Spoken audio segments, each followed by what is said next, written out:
অবৈধভাবে বাড়িতেই তৈরি হতো বিভিন্ন ব্র্যান্ডের নকল মদ। গোপন সূত্রে সে খবর পৌঁছায় আবগারি বিভাগের কাছে।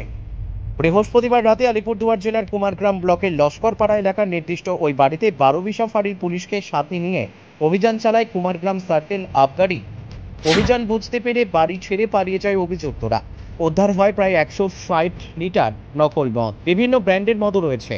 এছাড়াও বিভিন্ন নামি দামি ব্র্যান্ডের 230টি হলোগ্রাম স্টিকার উদ্ধার হয়েছে, যেগুলি নকল মদের বোতলে লাগিয়ে বিক্রি করা হতো। এছাড়াও প্রচুর বোতল, ছিপি, খালি বোতল, প্লাস্টিকের জার এবং মদ তৈরির উপাদান বাজেয়াপ্ত করেছে আবগারির কর্মীরা। কুমারগ্রাম সার্কেল আবগারি সূত্রে জানা গিয়েছে তদন্ত চলছে, অভিযুক্তের বিরুদ্ধে আইনি ব্যবস্থা গ্রহণ করা হবে এবং নকল মদ তৈরির সাথে কারা জড়িত তাদের খোঁজ চলছে। আলিপুরদুয়ার থেকে অমল বর্মনের রিপোর্ট, আমাদের টিভি।